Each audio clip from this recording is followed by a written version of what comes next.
Are we losing our boys to popular culture? What can be done to get back to when it was boys to men? Find out why it's crucial to invest in fostering healthy masculinity and well-being in boys on today's show.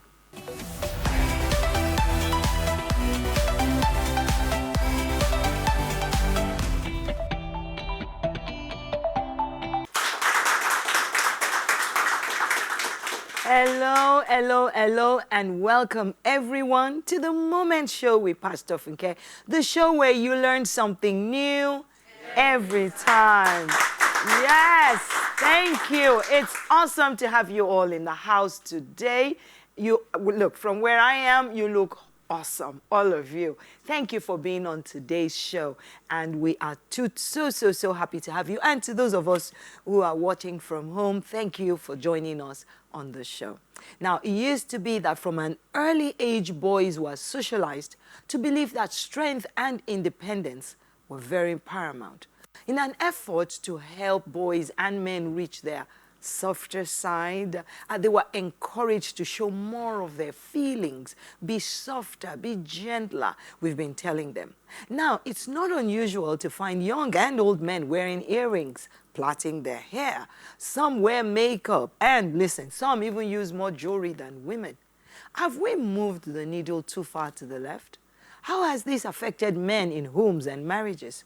To help me discuss this issue is a husband and wife team whose sole purpose in life is to mentor young boys and help them grow from boys to men. Ebuka and Ruth Ede specialize in boys' development and youth mentoring through effective coaching, mentoring, and training focused on life skills, leadership, and purpose. They also engage as parent partners committed to the holistic development and well-being of boys. They share insights and experiences with boys through initiatives like the Boys Leadership Academy, mentoring clubs for boys, Project Reformation for boys, and their annual International Boys Conference, all designed to promote positive and productive living. They are accomplished authors with several books to their credit. Studio audience, please join me to welcome to the Moment Show Coach Ebuka and his lovely wife, Ruth. Welcome to the Moment Show with Pastor Funke. Thank you. Thank you It's so wonderful much, to have both of you here. Same here. And listen, I really love interviewing husbands and wives teams because I love it when, you know, men and women can work together. Absolutely. You know, work at home and work also in the public space. So God add more grace to both of you in Jesus' name. Amen. So the first thing that I wanted to ask you is why boys mentoring and girls? Because that's more traditional. There was a program that I held many years ago where the wife of the former governor of Lagos State, Governor Fashola, his wife had said, "You are doing girls, you must also do boys." So why boys? Well, I'll go with Coach first, and then we'll come to... Thank you so much. A lot is going on in the world. Well, first of all, it's a call that God has given us even before God married. We knew we were going to work with young people, and God already told us why He wants us to focus on this. There's been a lot of distortion going on in the world with our boys. Leadership crises we are seeing in the home, in the society, because most of them are men. And everybody is suffering from the ripple effect of broken men down to the homes, down to all kinds of abuse, everything going on. And so if we must fix it, we must start from the foundation. It's a boy that God uses to make a man. And so when the boy gets it right, the man gets it right, leadership gets it right, and the society is in focus. That's how we do it. Absolutely, absolutely. So, Ruth, I wanted to quickly, because it interested me to notice that you have all these programs that people may or may not know about, but talk to us about the International Conference for Boys. Okay, so thank you very much. So it is sad to know that most people do not even know that there is a date set aside to celebrate the boys. Oh, yes. Everybody knows so much about the girls. But May 16 of every year is a day to celebrate the boys. That's the International Boys Day. International Boys Day. Yeah, so when we started this some 2 years ago, some people were like, oh, what's this about? Really? Are you doing something for the boys? And we're so happy that we're able to project that missing gap, that missing link, and somehow it's coming to light before everybody. That sorry, go yes, ahead and please. finish it. That if you want to change a system, then there must be somebody to change before any system can change. Yes. And that's the boy. That's the boy. That's the boy. All right. And I get it. And quite frankly, I have a boy as well. I'm blessed with the two genders, right? But it would seem to me, right, being a pastor and being a leader in the marketplace, in church, and so on, that I've seen how it seems as if that boys or men are almost reversing roles. Have you noticed that now you see more boys plaiting hair?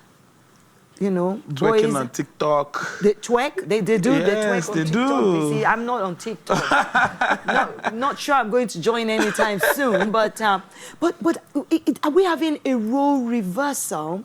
And are men getting weaker? Indeed, not just in form.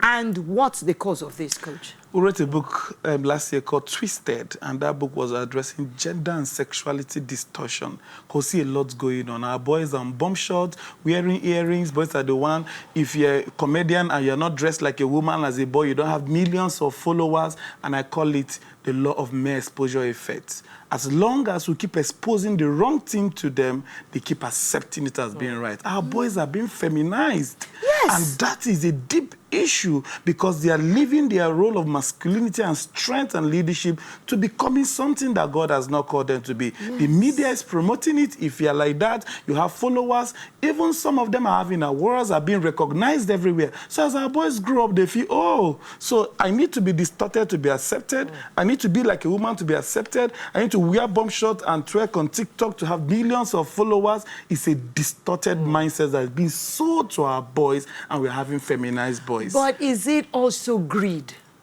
Yeah. At work? Yeah, greed can be part of it. Because they don't have any boundaries. Absolutely. They want to make it, they want to blow. They want to blow, they want to blow, they want to blow. So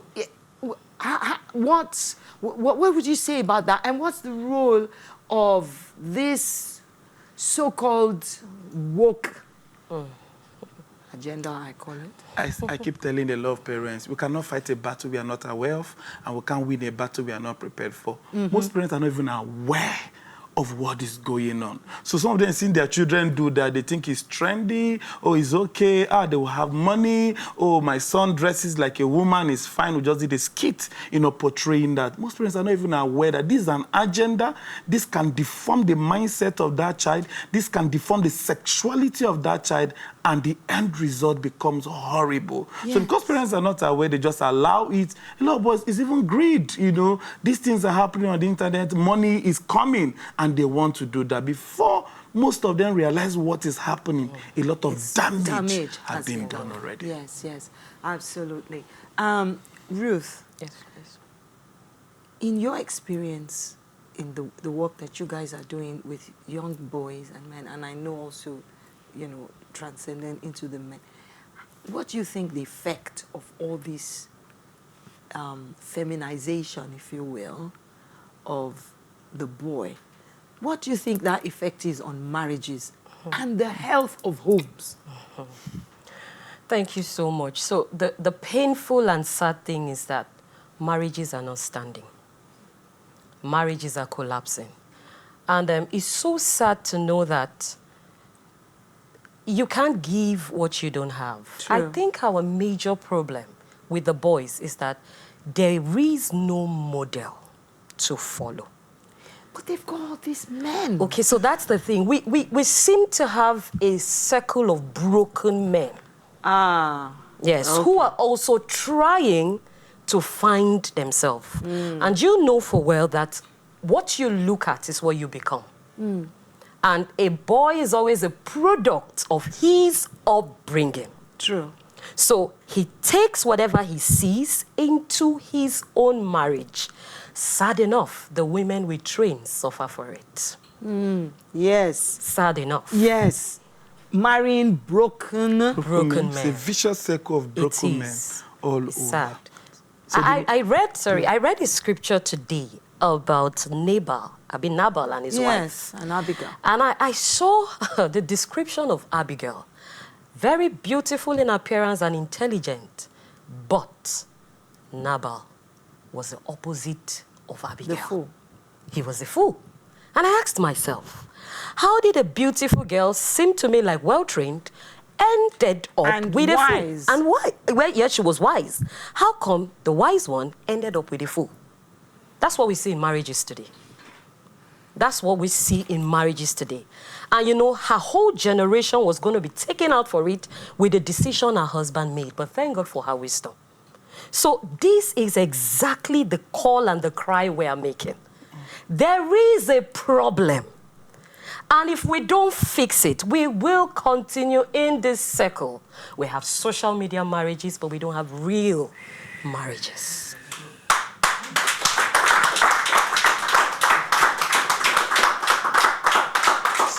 Thank you. I couldn't have said it better. And it worries me for our ladies that are going to end up with some of these broken men. So you had spoken about, Ruth, you spoke about, boys would see, they will be who they see, right? You become what you see and what you hear. Coach Ebuka, we don't have the kind of issue that they have in the US, like with the divorce rates. So we have a lot of, especially those of us who consider ourselves Christians, we have a lot of mother, father, a lot of parents are at home, but they are not present, especially the fathers, because it's unfair to tell a boy to become what a man has no model. If you can get a boy to become, then you must get a man to model. So when it comes to that, all of them are not available to model, to answer questions. What they are seeing in most men is just being tied up. When you come in, they are the lion of the tribe of Judah of the house. When you come in, everybody is running. Scampers. All right. So that's what the boys are seeing. There are questions on the internet they are asking, and the men are not answering that question. So it is a gross shortage of role model for our boys, and that is the major issue that they are fighting. And this fight didn't start today. Right from the time of Jesus to Adam, there's been a fight over the male seed. Kill every male child, kill every boy. The enemy knows what will happen when a man gets it right, and he goes to the foundation to puncture this so that the family system is in shambles. We're going to take a break, and when we come back, we're talking more to Coach Ebuka and his wife, Ruth. We'll be back in a moment.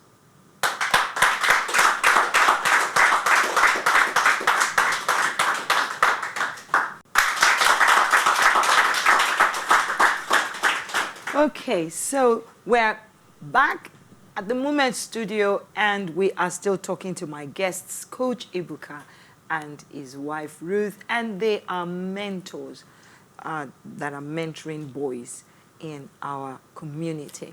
Now, I wanted to ask Ruth, what's the balance, right, between a man being sensitive and being in touch with his feelings and totally stopping to be a man? I'm going to ask you to take it, but I want it from a woman's perspective first. Okay, so thank you very much. If I really understand your question, I would say we need to do a lot with teaching emotional intelligence. A man needs to get to the point where he's aware of his feeling, identifies it, and names it. I think we have lots of issue because they are not naming the emotion part time. So when we teach them, that's what we do with our boys, a lot of emotional intelligence courses, to train them, see, you have emotions, you're not emotionless. God did not package all of the emotions in women. You also have emotions. Papa, is that now making them forget themselves?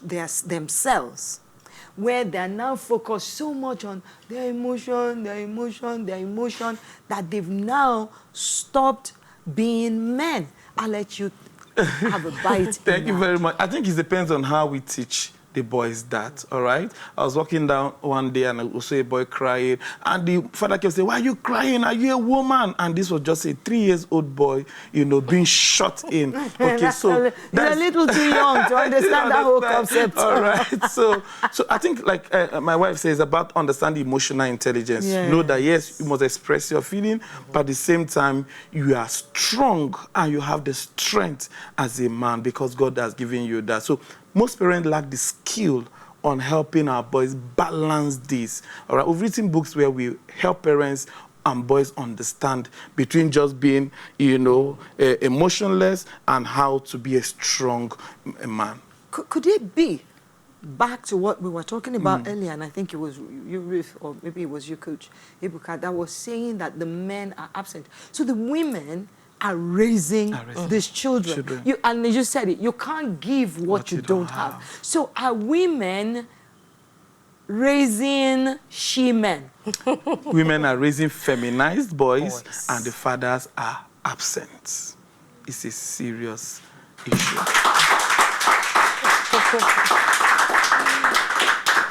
Yeah. I couldn't agree with you more. So, Ruth, if you'd advise the women that are in the audience and those that are home, what changes do we women and younger women, I've trained mine by God's grace, what changes do they need to make? And then I'll ask you to advise the men on what they need to do before it's simply too late. Yes, so thank you. So women must learn not to clone these boys to themselves. Boys don't think like you. So one of the major things we tell mothers especially to do is get a man to model to that boy. Get that boy engaged in healthy communities because boys have energy. If you don't engage them with positive activities, trust me, they will fall into something you can't repair. So get a man to model, get an engaging community. There is no vacuum with boys. Get an engaging community and trust the process. Allow your son to unravel the many potentials in him at his pace, not your pace. He's not a mini you. He's an identity, a person that God created. So allow him unfold to becoming that person while you trust the process, monitor, pray. Because some of the cases are too hard to even talk about. So pray, get a person to model in the case of an absent father. Please get a person to model. Before I ask Coach to give us the perspective from the from point of view of a man on what men should do we still have organizations like Boy Scouts? Yeah, we do, but as the year goes by, it's as if they're going into extinction. That the influence they are having, we still have a lot of them. The influence they are having, like before, is not as strong as it used to be, and that's why I have few boys organizations, springing up to close this gap. Very important. May I please make this appeal? I don't know who's out there listening. We need organizations like the Boy Scouts. Organizations that are going to teach them responsibility. And that's, I think, what some of the things that women don't do. And I too was, you kind of say to the boy, you don't need to sweep. So you get the girl to do the sweeping, get the girl to do the washing, the cleaning, because it's a girl's job. So the boys don't learn responsibility from when they are young. We need Girl Scouts. We need them. I was a girl's guide. Yeah. I was a girl's guide when I was a young girl. Wow. But all those organizations have gone. We need government to help us sponsor all these organizations because time is passing Absolutely. Very, wow. You have the last word, Coach. And like she said, I always say to mothers, your son is not your husband and he's not your mini husband. He's your son. Treat him as a son. What do I say to fathers? Go for knowledge. A lot of fathers lack skills on how to navigate with boys in the 21st century. They hit, they shout, and so they go to the street to look for answers. We have organizations, we have over 1,000 boys in the academy where we are training, equipping. We have camps for boys, even beyond Nigeria, US, Canada, UK. We have camps this year in Nigeria. We have International Boys Conference this year, hosting over 2,500 boys in physical attendance. These programs, as boys are exposed to it, they help them.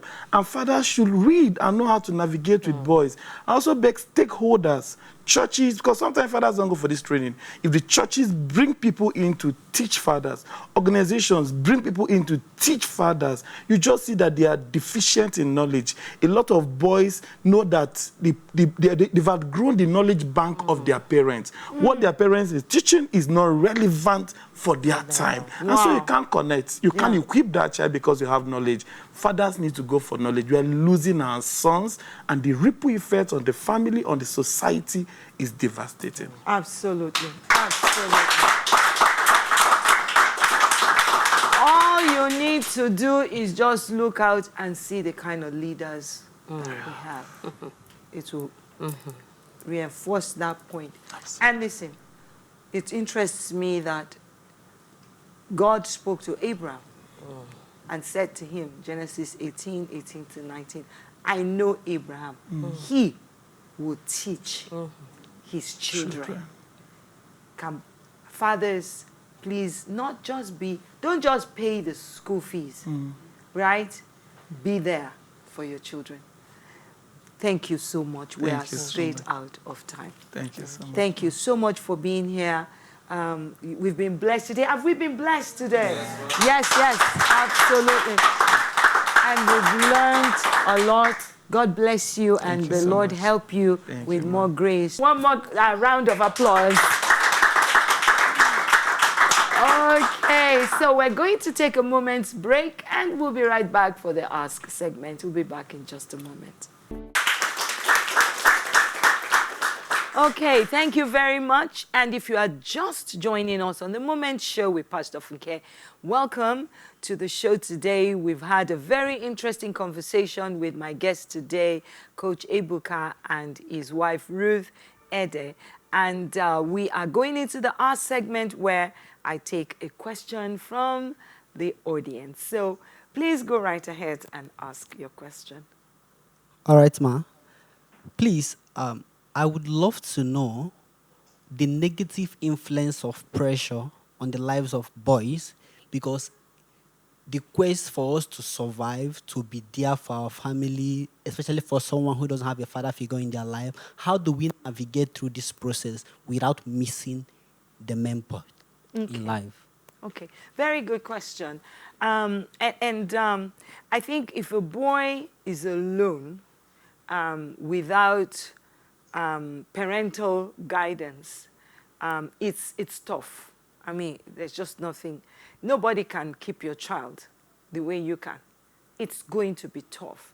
And but God, in his infinite mercy, can and does provide good Samaritans to help such people. And if they are blessed and lucky, and they are able to get maybe into a good church where some people,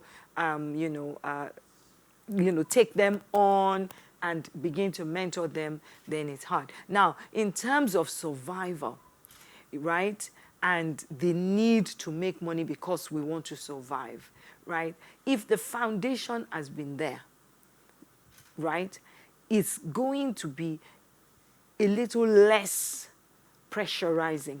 Do you understand? The pressure will be a little less because that foundation, that thing that they've learned as children, is going to continue to speak to them. You can't do this. Why? Because the foundation is there. But if there has been no foundation whatsoever, and this child has grown up, maybe with non-caring parents, and then all of a sudden the parents aren't even there, it's then easier for them to just go from bad to worse in a big hurry. And anybody that comes into their lives can fill that role very quickly and then take them into the deeper end. Okay, so what I would say is, yes, there will be pressure to survive, but the foundation matters. That's why the Bible says, if the foundation be destroyed, what can the righteous do, right? In the Bible, in Psalm 11, you know the foundation matters. For children that have been fully immersed, right, it's a little less difficult. I mean, it is a little less easy for them to jump in. And that's why I would say to parents, please, now that you're there with them, be there. Be really present. Fathers, be really be in attendance with your children. Don't leave it to an aunt. You know, some people will send their children away to places. Many of the people that I've interviewed over the last few years that have been victims of sexual abuse or emotional abuse is because their parents sent them off somewhere and then they become broken.